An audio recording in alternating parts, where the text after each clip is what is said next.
우리 오늘 빌레몬서 이야기인데요. 먼저 짧은 영상 하나 보고 가실까요? 네.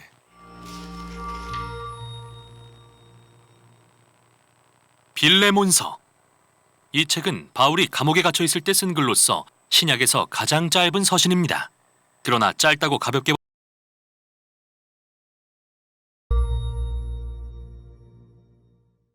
빌레몬서. 이 책은 바울이 감옥에 갇혀 있을 때 쓴 글로서 신약에서 가장 짧은 서신입니다. 그러나 짧다고 가볍게 봐서는 안 되는데요. 바울이 쓴 글 가운데 가장 파급력이 큰 글 중 하나이기 때문이죠. 이 서신의 세부 내용을 종합해보고 알 수 있는 이야기의 배경은 이렇습니다. 빌레몬은 골로새에 사는 부유한 로마 시민이었는데 바울이 에베소에서 선교 중일 때 그를 만나 예수님을 따르게 된 것 같습니다. 그 후 바울의 동역자 에바브라가 골로새에 예수 공동체를 시작했을 때 빌레몬은 그의 집에서 모이는 이 교회의 지도자가 되었습니다. 당시 빌레몬은 로마의 여느 가부장처럼 종들을 거느렸는데 그중 한 명이 오네시모였죠. 그러던 어느 날 이 둘 사이에 심각한 갈등이 생깁니다. 정확히는 알 수 없지만 오네시모가 빌레몬의 물건을 훔쳤든지 그를 속이든지 해서 무언가 손해를 끼치고 나서 달아나 버리는 일이 발생한 것인데요. 결국 오네시모는 도움을 요청하려고 감옥에 있는 바울을 찾았다가 그 과정에서 예수님을 따르게 되었습니다. 또한 바울에게 사랑받는 조력자가 됩니다. 그래서 바울의 입장에서 이 서신을 쓰기란 여간 까다롭고 민감한 게 아니었죠. 그는 빌레몬에게 오네시모를 단지 용서하고 다시 받아줄 뿐 아니라 이제 종이 아니라 메시아 안에서 형제로 대해주라고 부탁할 계획인데요. 그가 어떻게 하는지 보시죠. 바울은 기도로 서신을 시작합니다. 먼저 빌레몬을 칭찬하고 그가 예수님과 성도들에게 보인 사랑과 믿음으로 인해 하나님께 감사드리죠. 그런 다음 이런 말로 부탁을 하기 위한 준비를 합니다. 그대의 믿음의 교제가 더욱 깊어져서 우리 안에 있는 모든 선한 일을 깨달아 그리스도께 이르게 되기를 기도합니다. 여기서 핵심어는 교제, 즉 코이노니아라는 헬라어입니다. 이 말은 나눔 또는 동참을 뜻하는데 둘 또는 그 이상의 사람이 무언가를 함께 받아서 공유할 때 그들은 동역자가 됩니다. 바울은 예수님에 대한 믿음은 그분을 따르는 모든 사람이 하나님의 사랑과 은혜의 선물을 공유하는 동등한 동역자임을 깨닫는 것을 의미한다고 말하고 있습니다. 바울에게 예수님을 따르는 자들이 경험하는 코이노니아란 단지 생각 속의 개념이 아니라 인간관계 속에서 실제로 행동하는 것입니다. 이제 그는 부탁을 시작합니다. 그는 드디어 오네시모를 거론하면서 그가 감옥에서 자기 아들이 되었다고 말합니다. 즉 바울이 오네시모로 하여금 예수님께 그의 삶을 바치고 충성하도록 인도했고 그 결과 이제 그들은 메시아 안에서 가족이 되었다는 것이죠. 오네시모는 감옥에서 바울을 충실히 섬겼습니다.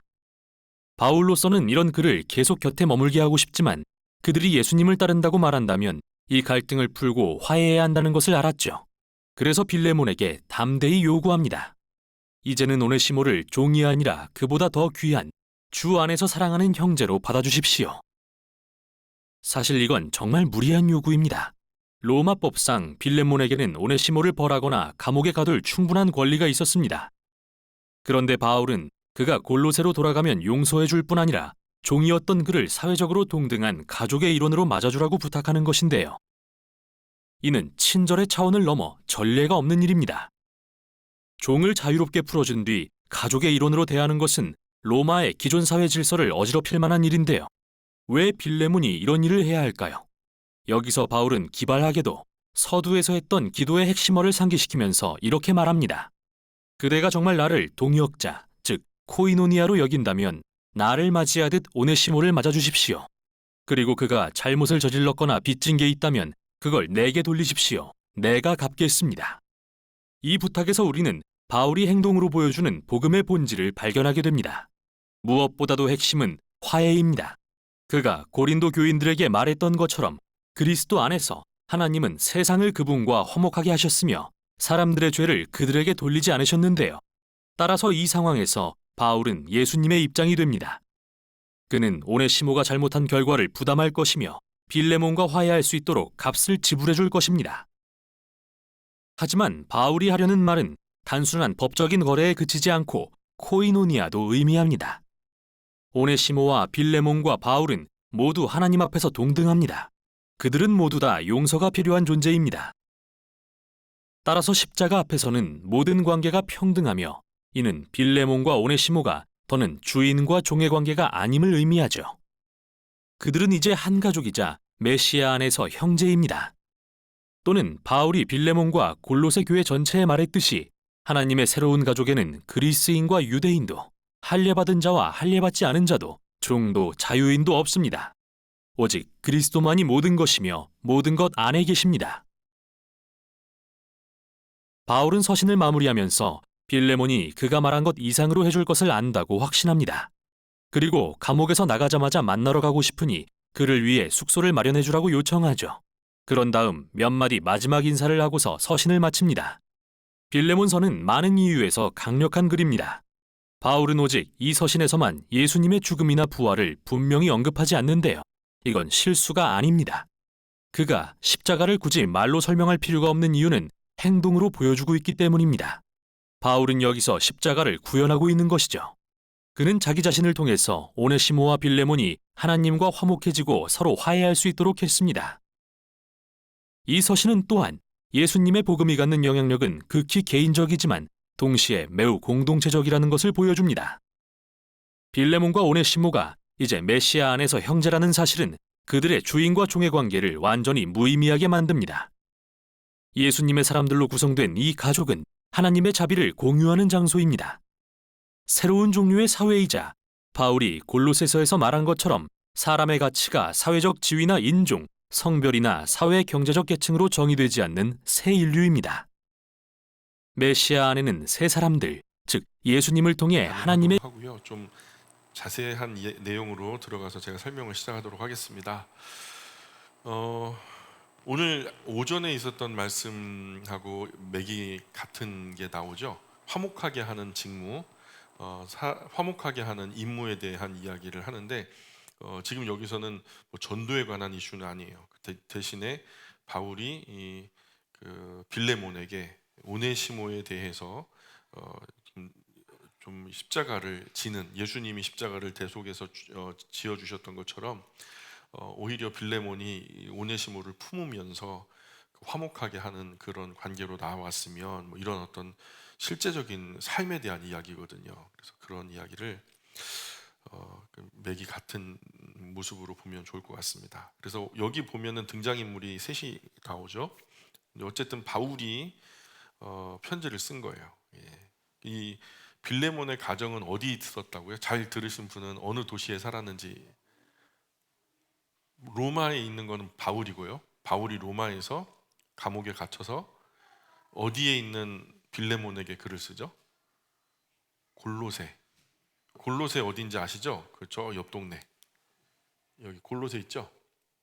골로새. 그래서 지난주에 우리가 에베소서, 그리고 골로새서, 그리고 오늘 빌레몬서, 이쪽은 두 기고가 지금 이 로마에서 갇혀 있는 바울에게 편지를 받아가지고 와갖고 이쪽에 한 곳에 있잖아요. 한쪽에, 그쵸? 그러니까 한 지역이니까 이 세 서신은 두 기고가 한꺼번에 가지고 갔다고 보는 게 맞아요. 그래서 에베소서, 골로새서, 그리고 골로새에 있는 빌레몬서까지 가지고 갔다. 근데 빌립보서는 어디예요? 대륙이 달라요. 벌써 이 보스포러스를 건너서 이쪽에 빌립보, 방향이 달라서 아마 이거 빌립보서는 다른 이가 가져갔을 거다 이렇게 보는 거죠. 그래서 그 빌레몬은 이름의 뜻이 애정 있는 사람이란 뜻이요. 사랑이 있는 사람. 그리고 남편이었고요. 아비아가 이제 아내인데 프리지아 원주민의 이름이에요. 그냥 프리지아 원주민. 그래서 정확한 뜻은 모르는데, 그리고 아키포라고 하는 아들이 있죠. 아르키포스. 포스는 말인데 이게 마부. 그 마부면은 그 말이 있으면 우선 부자인 거예요. 그래서 말이 많은 부자. 뭐 옛날에는 그 면마지기 대농 뭐 그러잖아요. 그런 것 같은 개념이죠. 그래서 아키포가 좀 부유하게 넉넉하게 살기를 바랐던 것 같아요. 그 아들이고, 그리고 그 집에서 이제 노예로 살았던 오네시모. 그 오네시모의 이름의 뜻은 유익한 사람, 도움이 되는 사람이라는 뜻을 가지고 있죠. 그래서 빌레몬서는 에베소서, 빌립보서, 골로새서와 함께 바울이 로마 감옥에 갇혔을 때 쓴 옥중 서신이다라는 거. 서신의 시작 부분 통해서 우리가 빌레몬은 집안의 가장이고 아비아는 그 부인이고 아키포는 그 아들인 것을 알게 되고요. 그들은 집안 전체가 집을 교회로 내놓은 채 신앙에 열심이었던 가정이었던 거. 그래서 빌레몬의 종으로 있다가 그 돈 또는 물건을 훔쳐서 도망친 오네시모라는 종이 있었죠. 이 오네시모는 주인에게 들키지 않고 쉽게 숨을 수 있는 그 매력적인 도시가 어디냐면 대도시, 그때 당시 최고로 사람이 많이 운집해 있었던 도시. 그래서 어디서부터 어디까지 가냐면 골로새부터 로마까지 도망간 거예요. 뭐 주인의 물건들을 가지고. 그래서 여기서 숨어서 그렇게 살아가려고. 그래서 오네시모는 이런 로마 도시 안에서 좀 잘 살 수 있을 줄 알았는데, 어쨌든 그 후에 정확한 경위는 알 수 없지만 로마 감옥에 갇혀 있었던 바울을 만나서 예수님을 소개받고 신앙을 갖게 되죠. 그래서 바울은 오네시모를 제자로 양육하면서 그에게 사역을 감당한 귀한 열정과 은사가 있다는 것을 확인하게 돼요. 그리고 바울은 이제 오네시모를 주님의 일꾼으로 쓰고 싶은데, 오네시모의 이야기를 개인적으로 교제하면서 막 얘기를 들어보다 보니까 오네시모 안에 풀어야 할 한 가지의 숙제가 있다는 걸 발견하게 돼요. 그게 과거 어느 주인 집에서 자기가 물건을 가지고 도망 나와서 지금 여기서 살게 되었노라고, 이런 이야기를 자초지종을 다 들었겠죠. 그래서 바울이 너가 거룩한 사역을 하나님의 사명을 맡아서 감당하려고 하면, 정말 영광의 도구로 쓰임 받으려고 하면 이 부분부터 풀어내지 않으면 어렵겠다. 그래서 빌레몬서는 바울이 이제 빌레몬에게, 이제 그 주인 된 빌레몬에게 편지. 근데 이게 참 웃기죠. 바울이 우연히 만났잖아요. 성령의 인도하심이라고 우리는 보는데, 근데 그가 누구예요? 누구의 노예죠? 빌레몬의 노예. 빌레몬은 자기가 가르쳤던 제자예요. 2년 동안이나 아주 그의 속속들이 너무너무 잘 알아요. 그러니 어느 지역에, 골로새라는 지역에 내 주인이 있다고. 그 주인의 이름이 뭐냐 그랬더니 빌레몬입니다. 나 걔 알아 하면서 바울이, 그리고서는 이제 내가 다 편지를 써줄 테니까 전혀 걱정하지 말고 내 말 잘 들어. 이거 풀어야 된다. 그래야 더 하나님의 멋진 영광의 도로 쓰임 받을 수 있어. 그래서 빌레몬서가 뭐냐, 바울이 오네시모를 위하여 빌레몬에게 이제 탄원하는 어떤 좀 이런 것들을 부탁을 들어줘라 하는 그런 의미로 쓴 편지죠. 오네시모가 한때 죄인이었지만 예수님 만난 후에 완전히 새 사람이 되었으니까 이제 오네시모 용서하고 형제로 받아줄 것을 요청하기 위해서 쓴 편지가 빌레몬서라는 거죠. 바울이 오네시모 받아줄 것을 요청하는 이유는, 오네시모가 예수님 만나기 전에는 아무짝에도 쓸모없는 사람이었을 테지만, 너한테는 골칫거리고 아주 그냥 큰 물질적인 손해를 입힌 정말 못된, 그냥 아무짝에도 쓸모없는 노예였을 테지만, 이제 예수님 만난 이후에는 오네시모라는 그 이름 따라 정말 유익한 사람, 도움이 될 만한 사람이 되었으니 너가 좀 용서해 주면 안 되겠냐. 바울은 오네시모를 그의 법적인 주인인 골로새 빌레몬에게 돌려보내죠. 이로써 빌레몬이 그를 주 안에서 다시 형제로 맞이할 기회를 주려고 하는 거죠. 또 가능하다면 빌레몬의 용서로 오네시모가 자유인이 되면 바울은 그렇게 자유롭게 된 오네시모와 함께 동역하게 하려는, 내 사역에 동참시키려고 하는 그런 계획을 가지고 있는 거죠. 이것을 위해서 바울은 오네시모가 그에게 입힌 재정적 손실을 내가 대신 갚아줄게.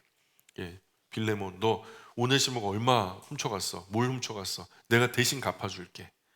이렇게까지.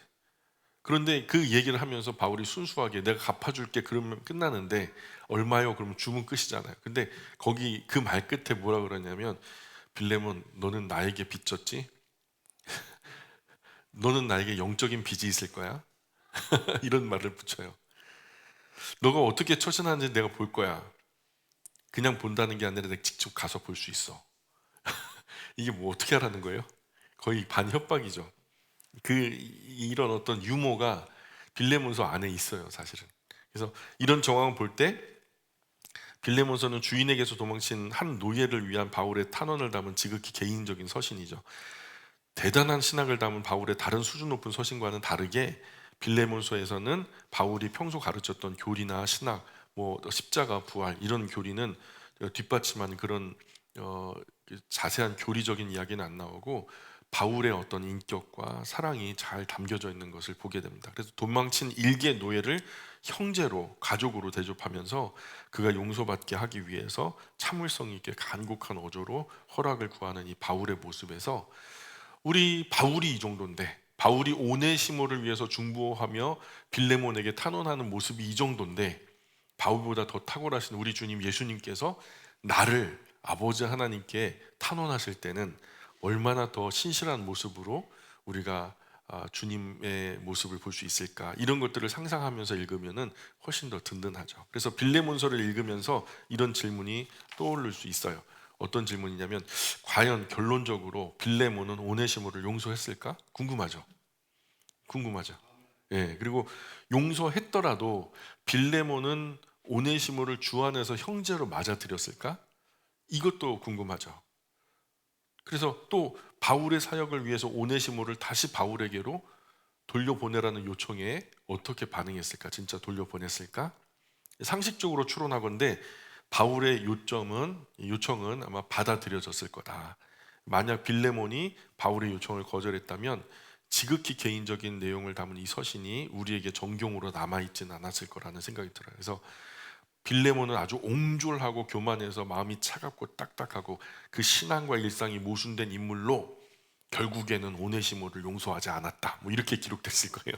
근데 그게 아니라 이렇게 잘 소개되는 것은 그의 그 바울이 원했던 대로 다 그렇게 용서하고 마음을 풀고 형제로 받아들이고 바울이 원하는 대로 그렇게 돌려보냈을 거다, 저는 그렇게 생각해요. 그래서 교회 역사적으로 보면은 빌레몬은 오네시모를 용서했어요. 예. 그래서 성경에는 기록되어 있지 않지만은 빌레몬은 오네시모를 주 안에서 형제도 받아들였고 다시 바울 곁으로 돌려보냈어요. 용서받은 오네시모는 나중에 이 지방 교회를 담당하는 훌륭한 주교가 돼요. 사도들이 살던 시대는 사도 시대라고 하죠. 그 사도들을 계승한다 그래갖고 사도성을 계승했다라고 할 때 그래서 속사도라고 해요.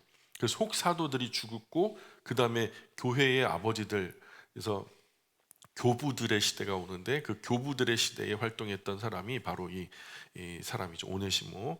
그래서 오네시모가 훌륭한 주교가 되었다고 전해지고, 빌레몬서는 사랑과 용서의 힘을 보여준 작지만 정말 소중한 책이다. 빌레몬서 1장 1절 2절 한번 읽어볼까요? 본문으로 들어갈게요. 자, 같이 읽어보겠습니다. 시작. 그리스도 예수를 위하여 갇힌 자 된 바울과 및 형제 디모데는 우리의 사랑을 받은 자요 동역자인 빌레몬과 자매 아비아와 우리와 함께 병사된 아키뽀와 네 집에 있는 교회에 편지하노라. 네 집에 있는이라는 말씀으로 미뤄볼 때 가정교회를 말하는 거죠. 그래서 에베소 두란노 서원에서 2년 동안 배웠던 많은 사람들이, 많은 사역자들이 이 에베소 주변에 수많은 그 터키 서부 지역에 있는 많은 곳에 퍼져나가서 주님의 복음을 전하는 어떤 그 가정교회를 이루었다고 봐요. 그래서 요한계시록에 나오는 그 7교회가 다 여기에서 기인해요. 그래서 참 귀한 일이죠. 이 열심히 성경 배워서 가정교회, 지금처럼 이렇게 막 뭐 규모가 있고 예루살렘 교회처럼 그렇게 된 게 아니라 가정교회들이 흔했던 시절이에요. 근데 빌레몬의 종이었던 오네시모가 주인 집에 돈 물질을 얼마 훔쳐서 도망을 가죠. 어디까지는 도망갔냐 하면 터키 땅에서 로마까지 해외 도주한 거예요. 우리 지금 말하면 저 다른 어떤 동남아시아로 막 도망가는. 그런데 로마까지 도망가서 하필 만난 사람이 바울이었어요. 그래서 예수님의 구원의 복음을 듣고 믿어 완전히 새 사람이 되죠. 그리고 이제 바울이 다시 옛 주인에게 돌려보내고요. 여기서 바울의 윤리적인 모습을 볼 수 있어요. 바울이요, 그냥 편의를 따졌으면 가지 마. 몰라, 여기 빌레몬이 뭐 여기까지 쫓아올 거야, 뭐 할 거야. 그냥 가지 마, 나하고 있어 그냥. 여기서 열심히 하나님 일하면 다 만회돼. 그러니까 다 괜찮으니까 여기서 나하고 같이 있어. 이렇게 해도 별 상관없거든요. 그런데 바울은 그렇게 하지 않았어요. 맺힌 것을 풀고 와라. 그래서 오네시모, 너는 네 주인에게 빚진 것이 있어. 그러니 가서 주인에게 용서 받아야 된다. 이 부분 해결하지 못하면 앞으로 하나님이 하는데 지장이 많을 거야. 참 어렵고 두렵고 힘들겠지만 용기를 내서 갔다 와. 가서 반드시 내 주인 빌레몬에게 가서 용서 받고 와라. 내가 너에게 도움이 되는 편지를 내 손에 들려줄게. 그래서 예수님을 구주와 주님으로 영접하고 하나님의 거룩한 일을 시작하기 위해서 우리가 제일 먼저 해야 할 일은 뭐다? 우리가 제일 먼저 해야 할 일은 해결할 것은 해결해야 된다. 누군가 사기를 쳤던가 돈을 떼어먹었던가 큰 피해를 입혔던가 이 신변 문제 바로잡지 않고 거기에 뭔가 찜찜한 게 있으면서 막연하게 하나님을 하다 보면요, 그 일로요 큰 열매 맺히기 전에 반드시 일 터져요. 악한 사단과 더러운 귀신들이 얼마나 교묘한데요. 절대로 가만두지 않습니다. 세상에 하나님 앞에서 해야 할 비밀이 어디 있어요? 전부 다 반드시 해결해야 돼요. 내가 묶었던 그곳으로 가서 내가 풀기 전에는 하늘에서 풀지 않을 거예요. 그러니 반드시 하나님 일, 또 그리스도인으로서 우리의 직무를 감당하기 위해서는 꼭 그 부분에서 마음에 지금 떠오르는 거 있잖아요. 그거 맞아요. 그거 풀고 오셔야 돼. 마귀는 참소하는 자예요. 얼마나 교묘한데요. 우리가 가장 영광스럽게 쓰임 받을 때 그 죄와 허물이 우리 발목을 잡게 해요. 그래서 우리가 성경에서 만나는 마귀는 그렇게 허술하거나 호락호락한 존재가 아니에요. 다 지나간 일이고 잊혀진 것 같아도 해결되지 않은 그 부분에서 문제가 꼭 터져요. 그래서 그러니 회개할 것은 반드시 회개하고, 갚을 것은 반드시 갚고, 해결할 것은 반드시 해결하고, 구할 것은 구하고, 갚을 것 반드시 갚고, 하나님의 거룩한 일에 쓰임 받는 그런 도구가 돼야 되지 않겠어요? 그래서 그러고 난 후에 영원한 상급이 있는 이 거룩한 일에 헌신한다면 큰 열매와 상급이 있겠죠. 바울은 그렇게 오네시모에게 마땅히 해결할 것을 해결하고 와라. 그리고 그렇게 혼자 보내는 게 아니라 두기고와 같이 손잡아 보낼 뿐만 아니라 그 손에 바울이 써준 편지와 함께 주인 빌레몬에게 돌려보내죠. 그 편지가 빌레몬서고요. 자칫 잘못하면 빌레몬이요, 자기 노예였던 오네시모가 딱 돌아왔잖아요. 그때 당시 로마의 법 안에서 가차없이 죄를 물을 수 있는 권리가 있었어요. 당시 오랜 관습처럼 주인 배신하고 도망간 노예는 심하게는요 십자가에 못 박아도 상관이 없었어요. 그래서 오네시모에게 그런 참담한 일이 벌어질 가능성도 있는 거예요. 당시 노예가 도망가다가 붙잡혀 오면 십자가에 못 박는데 일하기 싫은 손에다 못을 박고, 주인을 피해서 도망친 발에다 못을 박고요. 그리고는 다시는 도망치지 못하게 정강이 아래 뼈를 다 으스럽도록 망치로 부서뜨린다는 거예요. 그렇게 사거리에 매달아서 모든 노예들이 보면서 야, 나는 도망치면 큰일 나겠구나, 이런 어떤 그 일벌받기를 한다는 거죠. 이런 모습을 보는 모든 노예가 두려워서 주인 배신하고 도망갈 생각 전혀 못하고, 어떤 건강한 노예는 그렇게 못 박아두면 일주일 넘게도 죽지 않고 살아남아서 소리를 지르면서 그 고통스러워했다 그래요. 말할 수 없는 고통 속에 신음하다 죽어가는 것이 십자가 사형이었죠. 모든 노예가 그런 모습 보면서 벌벌 떨고요. 봐라, 도망간 모든 노예는 반드시 잡힌다. 잡히면 예외 없이 이꼴될 줄 알아라. 한마디로 전시 효과예요. 빌레몬이 오네시모 못 박지 않으려고 해도요, 사실은 그때 당시 노예를 부리는 것은 로마 시민권을 가진 사람들 가운데서는 흔한 일이에요. 속국에 속한 많은 어떤 포로들을 잡아와서 자기들의 집에 노예로 부리는 집들이 대부분이었어요. 근데 노예를 부리는 그 다른 집에서 오네시모가 빌레몬이 오네시모에게 뭐 조건 없이 용서를 해줬다, 이런 것이 소문나면요, 야, 네 집 도망간 노예 그런 식으로 아무 조치 없이 그냥 용서해주면 우리 집 노예들 또 문제 생긴단 말이야. 그러면서 위험해질 수도 있는 거잖아요. 그래서 바울이 중재하는 편지를 써주고, 두기고는 바울에게 받아 쓴 이 편지를 가지고 골로새 지방에 있는 빌레몬에게 가죠. 빌레몬과 아내 아비아, 바울이 보낸 두기고가 이제 온 것을 알고는 얼마나 기뻐했을까요? 두기고 손에는 분명히 이제 바울의 서신이 들려 있을 거고, 그래서 막 마당에 버선발로 나와서 끌어안고 막 크게 반가워하며 환영했을 거예요. 그리고 로마 감옥에 있는 바울의 안부를 물으려고 하는데, 근데 두기고 뒤로 자기의 어떤 귀한 것들을 훔쳐갖고 도망간 오네시모 얼굴이 어른 보이는 거예요.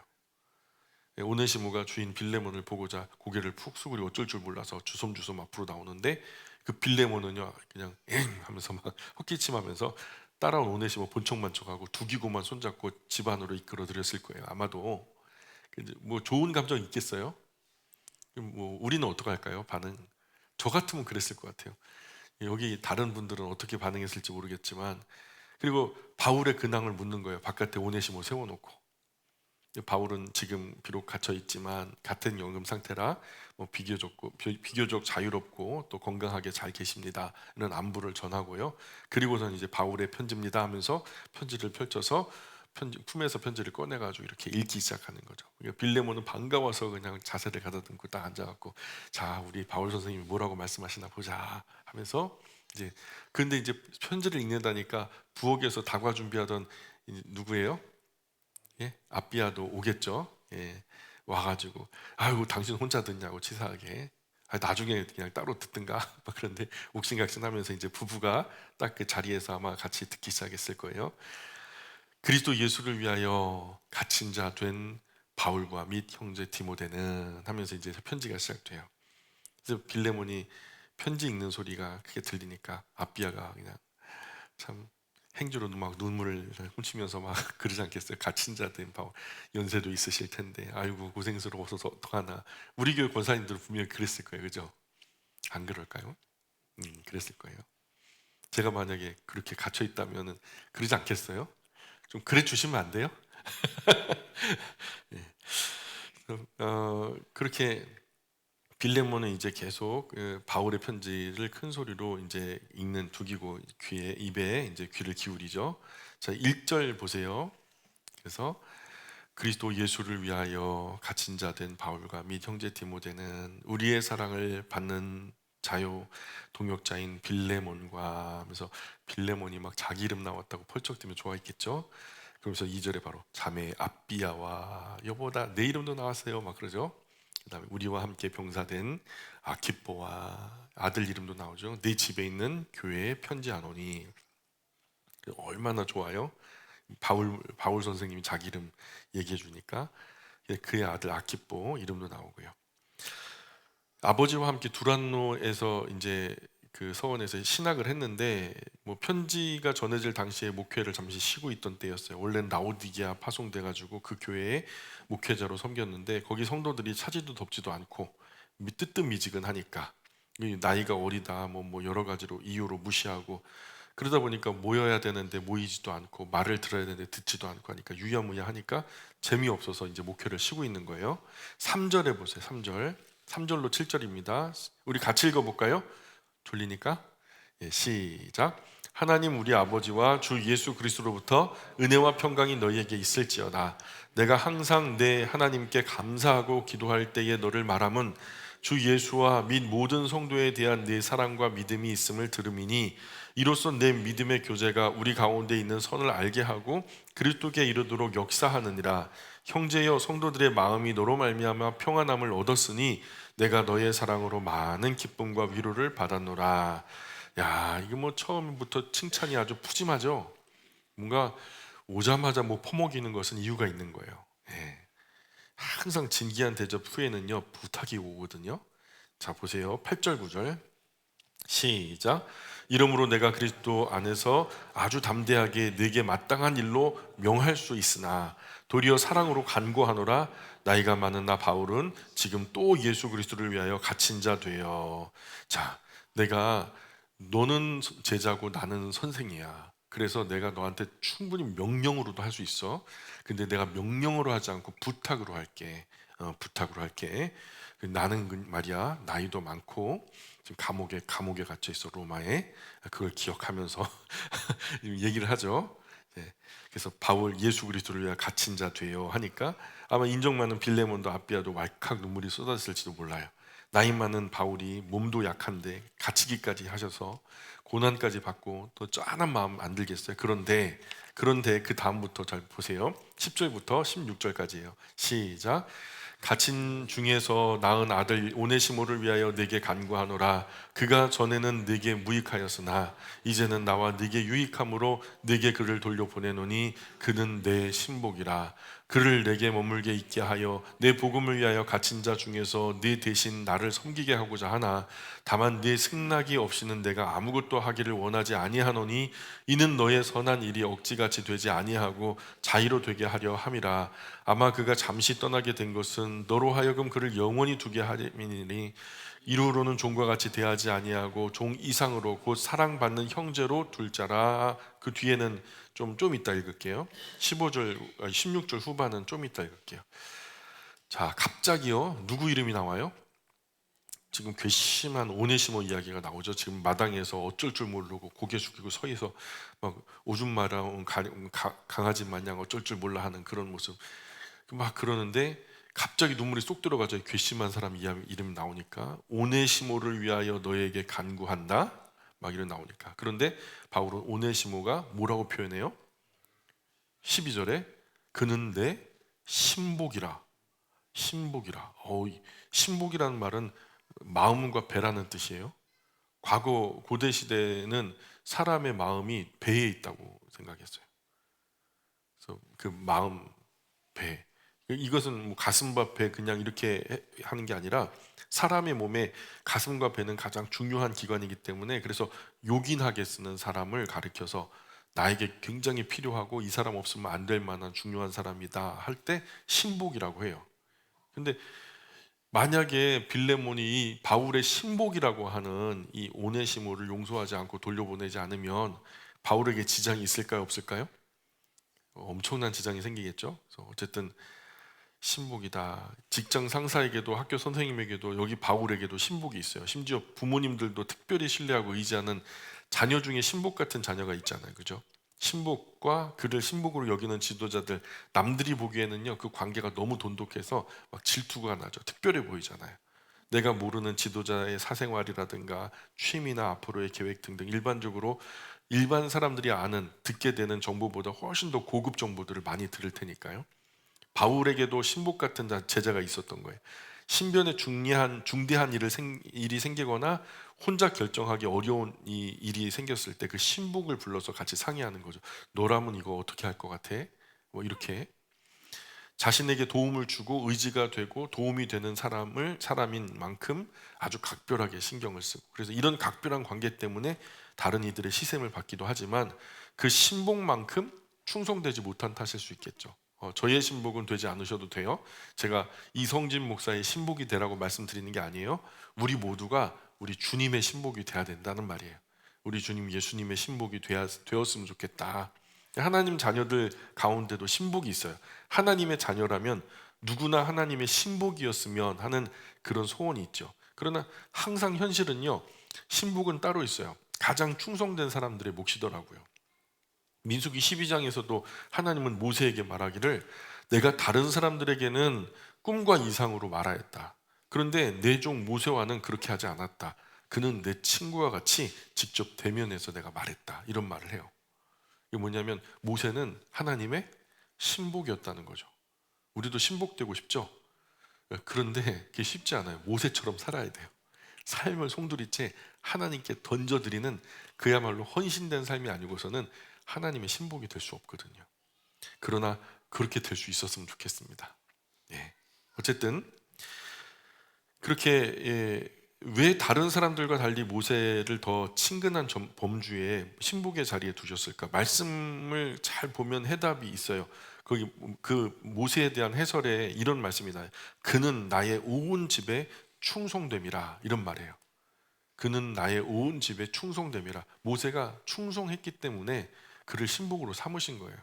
충성도 안 하면서 신복된 자리만 이렇게 욕심내면 그건 도둑놈 신보다.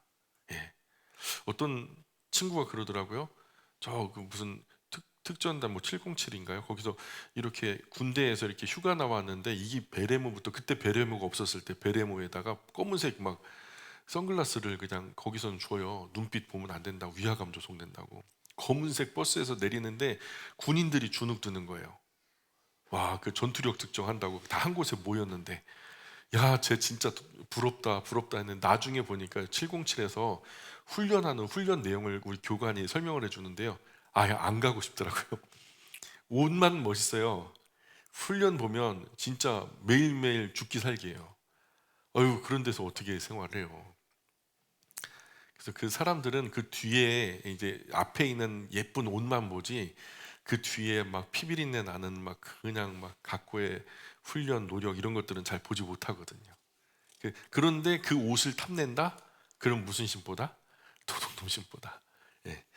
그래서 하나님께서는 충성된 자를 살펴보시고 그와 함께 거하기를 원하시죠. 그 섬김을 기뻐 받으시는 분이죠. 자, 하나님 자녀에는 두 종류가 있어요. 보살핌 받는 자녀, 그리고 일하는 자녀. 아직도 보살펴 줘야 돼요. 아이고 삐졌구나. 뭐 때문에 삐졌는데, 왜 삐졌는데 끝까지 돌아줘. 하나님 몰라요. 막. 나 예배당 안 나갈 거예요. 나 바지에다 똥 쌀 거예요. 막 그러면서 애들이 그러잖아요. 엄마 나 아무것도 안 해준다. 나 바지에 똥 쌀 거야. 바지에 오줌 쌀 거야. 막 그렇게 하더라고요. 애들이 뭐 엄마를 협박을 하더라고요. 그 참. 근데 그런 종류의 그리스도인이 있더라고요. 예배당도 안 나갈 거야. 나 이제부터는 진짜 나는 아무것도 안 할 거야. 막 그러는. 근데 어떤 자녀는요 이래요. 그냥 그런 거 수모 다 겪어가면서 오늘도 내가 자리 채우지 않으면 이 작은 교회에 뭐 문제 생기니까. 그래서 보살핌을 받는 자녀는 절대 신복일 수 없죠. 아직도 양육 단계에 있는 자녀는 사고만 안 치면 다행이지. 아직 그냥 잘 돌봐줘야 되는 양육 과정의 영적으로 어린 아이일 수 있어요. 또 한 종류는 일하는 자녀잖아요. 하나님께서 그분의 일을요 긴밀하게 의논하시고 너 이거 어떻게 했으면 좋을까? 너 할 수 있겠냐? 그래, 내가 뒤에서 도와줄 테니까 한번 해봐. 다윗 나가서 돌 들어 골리앗 때려봐. 이렇게 하는 거죠. 그러면 그거 생명 걸고 나가서 하는 사람이 있거든요. 일하는 자녀.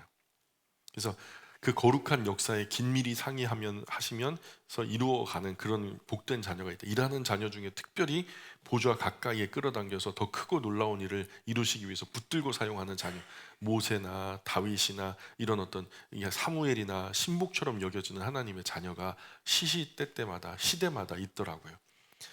하나님의 신복되고 싶은 사람 손 번쩍. 난 하나님 신복되고 싶어요 하는 분. 부담스러워서 다 못 드시는구나. 드신 분만이라도 제가 그런 비법을 가르쳐 드릴게요. 한번 성경 한번 펴보세요. 시편 101편 6절의 말씀입니다. 우리에게는 빔 프로젝터가 있죠. 예, 앞표를 보시면 됩니다. 비법이에요. 이게 하나님의 신복될 수 있는 비법. 같이 읽어봅니다. 시작. 내 눈이 이 땅에 충성된 자를 살펴 나와 함께 살게 하리니 완전한 길에 행하는 자가 나를 따르리로다. 충성된 사람 찾으세요. 믿음 좋은 사람만 하나님 찾는 게 아니라 충성된 사람 찾으세요. 주님 앞에 충성스럽게 사는 자들에게 하나님 자신과 친밀하게 연합하도록 허락하셔요. 지도자가 신복에게 자신을 보여준다는 거예요. 자신의 어려움을 상의한다는 거예요. 자신의 계획을 알려준다는 거예요. 그 신복의 의견을 들어보기도 하고요. 마찬가지로 하나님도 충성스러운 자에게 자신을 보여주고 자신의 계획에 깊이 동참하게 하시고 모세와 대면하여 명백히 말씀하시고 친근하게 대하셨던 것처럼 분명하게 말씀드리는 것은 목회자의 신복이 아니어도 좋아요. 목회자의 신복이 되라는 말도 아니고요. 그러나 이 자리에 우리 모두가 하나님의 충성된 신복이 되었으면 좋겠어요. 하나님과 친밀함을 유지하고 그리스도와의 연합을 더 공고하게 하기 위해서 우리가 해야 할 노력이 뭘까요? 우리의 노력. 그 충성심의 발로, 충성심의 시작은요 하나님을 아는 거예요. 아는 거. 호세아 말씀처럼 대부분 이스라엘이 하나님 아는 것을 포기해 버렸대요. 그래서 하나님이 섭섭하시대요. 이 말은 하나님 알지 않기로 작정했다는 거예요. 배신이죠. 등 돌리고 앉았다는 거예요. 하나님의 신복이면 주변의 누구보다도 그분에 대한 걸 더 잘 알아야 되잖아요. 그렇죠? 그분에 대한 오해를 풀기 위해서라도 세상 누군가가 하나님에 대한 이야기를 할 때 아니야, 그거 아니야, 너가 하나님 잘 몰라서 그래, 하나님은 사실 이래 라고 얘기해 줄 수 있어야 되잖아요. 근데 하나님에 대해서 뭘 알아야 뭐 변호를 하든 대신해서 뭐 말씀을 해주든 그 누군가에게 그분의 더 비밀하고 세밀한 일을 전해 듣는 순간 나는 그냥 신복이 아닌 거야. 이것이 우리 하나님 사이의 소원함을 푸는 열쇠가 되었으면 좋겠어요. 바울의 신복인 오네시모는 지금 하나님을 아버지라 부르게 되었다. 뭐 이렇게 얘기하는. 그래서 그 바울이 이제 신복 이런 얘기를 하기 때문에 여기까지 왔는데 어쨌든 계속해서 16절부터 21절, 16절 후반부터 해볼게요. 내게 시작. 내게 특별히 그러하거든 하물며 육신과 주 안에서 상관된 내게랴. 그러므로 네가 나를 동역자로 알진대 그를 영접하기를 내게 하듯 하고 그가 만일 내게 불의를 하였거나 내게 빚진 것이 있으면 그것을 내 앞으로 계산하라. 나 바울이 친필로 쓰노니 내가 갚으려니와 네가 이 외에 네 자신이 내게 빚진 것은 내가 말하지 않으. 뭐라는 거야 이게. 갚으라는 거야, 갚지 말라는 거야. 그죠? 너도 나한테 빚이 있지? 그러는 거예요. 20절 계속해서 시작. 오 형제여, 나로 주 안에서 너로 말미암아 기쁨을 얻게 하고 내 마음이 그리스도 안에서 평안하게 하라. 나는 네가 순종할 것을 확신함으로 네게 썼노니 내가 말하는 것보다 더 행할 줄을 아노라. 이거 안 하면 큰일 나겠다, 그쵸? 참 이렇게 고상하게 까요. 시작은 부드러운데 가면 갈수록 어조가 되게 강력해지고 거절할 수 없게끔 아주 꼼짝도 못하게 만들어버리죠. 22절 계속해서 볼게요. 시작. 오직 너는 나를 위하여 숙소를 마련하라. 너희 기도로 내가 너희에게 나아갈 수 있기를 바라노라. 이제는 가서 보겠대요. 내가 부탁한 거를 들었는지 안 들었는지 내가 직접 가서 볼 거니까 너 가서 숙소 좀 만들어놔. 이렇게까지 얘기를 하는 거예요. 그래서 그리고 이제 바울이 지난번 갈 때 로마로 간 다음에 스페인으로 이제 간다고 했는데 그 스페인으로 간다는 계획을 취소해요. 무기한 연기. 왜 그런가 하면은 바울이 로마에 가서 몇 가지 어떤 깨달음을 얻어요.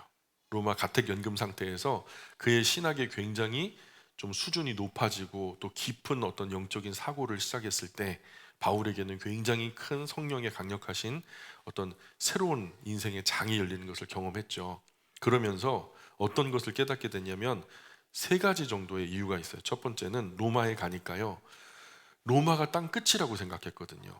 로마가 땅 끝이 아니라 스페인이 땅 끝이라고 생각했거든요. 그래서 로마까지 가면 로마에서 이제 로마 교회 지원을 받아서 스페인으로 가갖고 거기서 주님의 복음을 전하면 이제 예수님이 재림하시겠구나 이렇게 생각했었는데 로마에 가고 보니까 세계의 정보가 다 로마로 모이잖아요.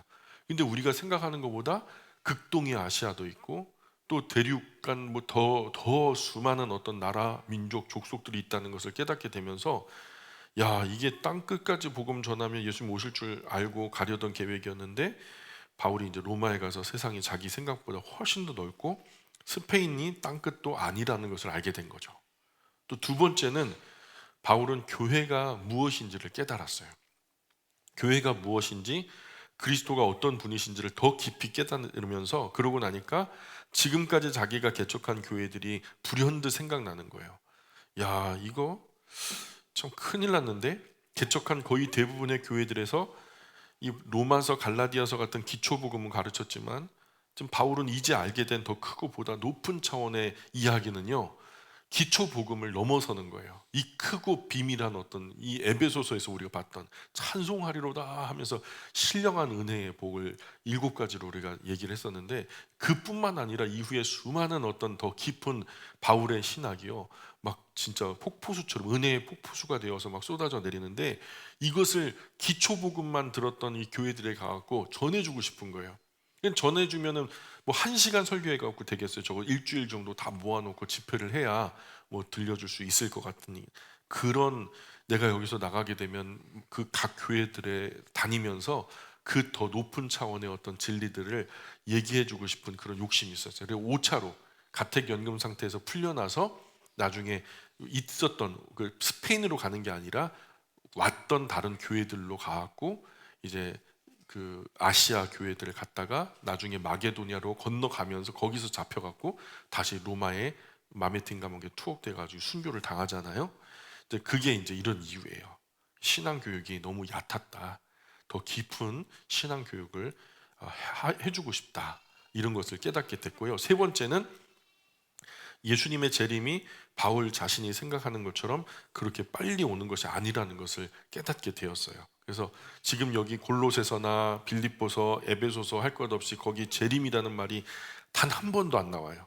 데살로니가 전후서는 막 이렇게 재림, 강림, 뭐 가까우셨다, 막 곧 오신다, 막 이런 얘기가 많았는데 초기 복음에는 그런데 후기에는요 그런 것이 안 나와요. 비로소 바울이 교회는 오고 오는 세대 속에서 상당 세월 동안에 이 땅에 남겨져 복음을 전하며 이 이방의 빛으로 이방의 땅에 서서 빛으로서의 역할을 등경 위에 들린 빛으로서의 역할 그래서 예수 그리스도께로 돌아오는 그 역할을 적어도 자기가 생각하기에는 자기 죽어서도 오랫동안 그 교회가 그런 일을 해야 된다라는 것을 인식하고, 그래서 스페인으로 가는 것을 무기한 연기하고 다시 돌아가서 이미 개척한 교회들로 똑바로 다시 가가지고 전에 있던 기초 복음 위에다가 이러한 새로운 이야기들을 덧입혀서, 이런 생각을 하면서 바울은 지금 마음이 조급해요. 그래서 바울이 만약 다행히 무죄로 석방되면 돌아갈 기회가 있죠. 그러나 만에 하나 석방되지 못하면 어떻게 할 것인가 두렵죠. 이 놀라운 진리를, 이 지금 깨닫게 된 성령 하나님께서 나에게 가르쳐 주신 이 놀라운 진리를 그들에게 전하지 못한다고 하니까 어떻게 해요? 얼마나 마음이 두려워요. 그러니까 이 갇힌 상태에서 바울이 급하게 붓을 들고 아마 2년 동안 했던 작업은 에베소서, 골로새서, 빌레몬서, 라오디게아서 이제 빌립보서 이런 것들을 다 썼다고 봐요. 그래서 그런 의미에서 태어난 것이 옥중서신이다 보니까 옥중서신은 비중이 굉장히 커요.